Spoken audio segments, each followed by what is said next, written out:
苦楚之战第2章，会中订婚宴第4集。徐永道虹口行遭遇日军搜查。到上海后第2天清晨，他们匆匆吃完早点，离开克祥旅社，去日本海军特别陆战队司令部一带。3人沿人行道步行，刚走到北四川路和江湾路岔道口，正遇一队右肩扛枪日军从海军特别陆战队司令部大门内列队跑出来，像是执行紧急任务。永道轻声让问墨和西勇转过身，背对街道，像是游客悠闲欣赏路边景致。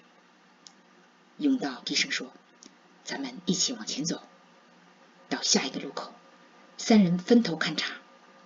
黄问墨负责搞清刚才那对日军行动目的和虹口日军布防，李希勇去日侨商铺并日侨密集区目测观察。我侦察军事目标，今晚6点整，大德里对面荣记广东大戏院门口碰头。3人一起回旅社。永道沿北四川路走，在老把子路月湾烧腊店门前，一辆迎面而来淡绿色雪佛兰出租车突然停在路边，车里有人冲他喊：“徐永道！”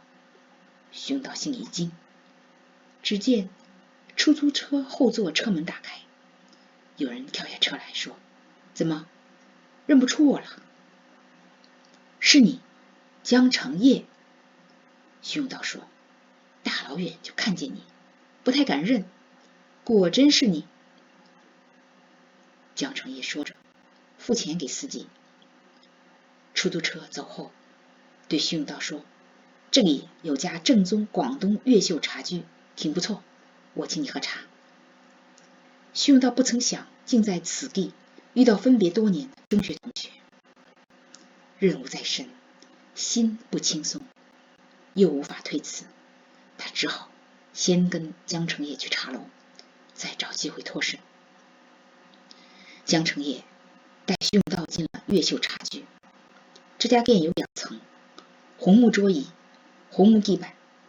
1楼吃早茶的多是上年纪的广东人，人声嘈杂，烟雾缭绕。江成恩见状说：“咱们上2楼，楼上清静。”他们上楼，在临街靠窗桌边坐下，这位置相对僻静，桌旁有一盆半人高翠绿葱郁的巴西木，正好挡住别人视线。点过餐，等跑堂的走远，江成恩低声说：“永道，听说你在中央航校任教官，怎么这身打扮到虹口来了？”徐永道环视四周，邻座刚走一波客人，见没有可疑者，就漫不经心说：“我来上海办事，正好路过此地。”江成恩感到一丝神秘。江成业不再追问，便转移话题说：“你认识严宝慧吗？”徐永道一听严宝慧3字，一身紧张，反问：“你认识她？”“岂止认识，她是我太太的妹妹。”江成业说。“严宝慧原来是你的小姨子。”徐永道说：“本来你能在我婚礼上看见她，可惜你没来赏光。”江成业说：“当时我不在上海。”徐永道说：“你一直不结婚，是要等着和我做连奸？”江成业说：“你知道了？”徐永道问，声音发颤：“你这次来是做侦探，微服私访，调查宝慧，看她是否有男朋友？”江成业说。徐永道一听侦探，心里紧张，但言语平静，说：“不是，我相信他，没这必要。我看他雇侦探调查你，倒很有必要。”这么多年没你消息，谁知你交过多少女朋友？江澄业说：别人介绍过不少，但没看中，没交一个。徐永道说：你真有耐力，等到现在，也真有魄力，能把握猎物。你得感谢我，在他面前替你说好话，他才下决心答应你求婚。江澄业说：他都告诉你了，他现在哪里？徐永道问。今天一早去杭州了。程业说：他去杭州了？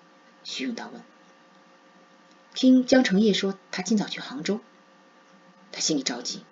他和2位学员原定后天返校，虽说他从江澄业那里知道他已答应求婚，并得家人认可，就怕这2天他在杭州碰上林浩恩。林浩恩的心思昭然若揭。徐永道明白，林浩恩和自己一样，情愿打光棍，不愿娶错人。江澄业从洗手间回来时，顺便把账结了。回到桌边，见徐永道望着窗外沉思，问：你是在想什么时候结婚吧？这一问把徐永道从遐想带回眼前。他回答说：我想今年圣诞节举办订婚仪式，但要和保会商量，得到他的同意。江澄业说：很好，需要帮忙就告诉我，你公务在身，就不打扰了。我先走一步，咱们江城连襟，后会有期。说完就走了。刚才徐永道往窗外远眺时，见不远处东北方向3层红砖楼房附近有日本的海军军官三三两两进进出出，那个位置军事地图没标出来。他想等江澄业走后就去打探。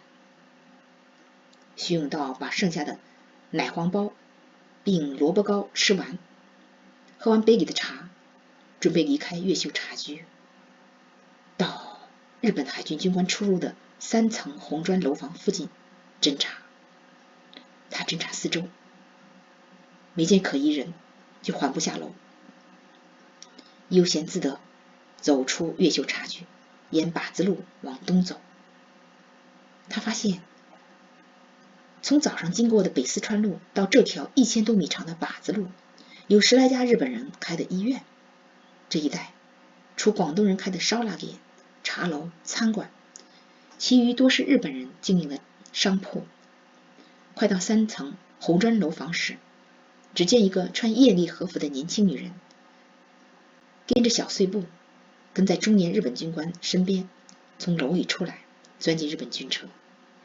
又见几个日本海军军官走进那楼。他意识到应在地图上标注这栋小楼。他心里一刻下，虹口一带主要日军军事设施兵营。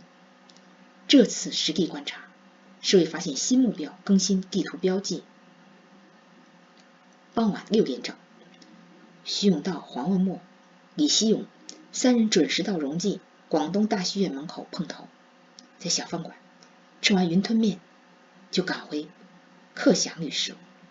进旅社就听见前厅挂钟敲8点整。回到2楼客房，徐永道让黄文墨耳贴在门听外面动静，让李希勇向他汇报勘察情况，然后让李希勇警戒，让黄文墨汇报。半小时后，突然听到街上骚动。徐永道往窗外一看，见街上日军装甲车经过，后面紧跟着跑步前行的全副武装日本海军陆战队队员，往旅社方向奔来。徐永道思索几秒，转身低声对李希勇、黄文墨说：把军用地图收起来，藏在床板背面缝隙间，关灯，脱衣上床，盖好被子，假装睡觉，不要说话，如有搜查，我来对付。他们刚躺下，一阵整齐急促的脚步声由远而近，在房间门口停住。只听克祥旅社经理说：这屋住3位客，今晚8点前回来的，不可能是凶手。我正好8点接夜班，看着他们一起上楼，客人已熄灯休息，就不必打扰了吧？每个房间都要查，快开门！有人用生硬中文说，接着就听见枪托撞门声。徐永道起身开门，立刻闯进几个全副武装的日本海军陆战队员，少尉带队。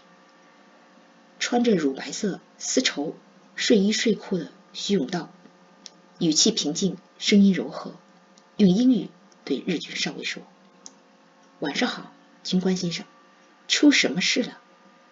日军少尉听到眼前中国人说流利英语，有些诧异，就用日语口音很重的英语说：我们大日本帝国水兵在虹口被暗杀，就在今晚8点20分的时候。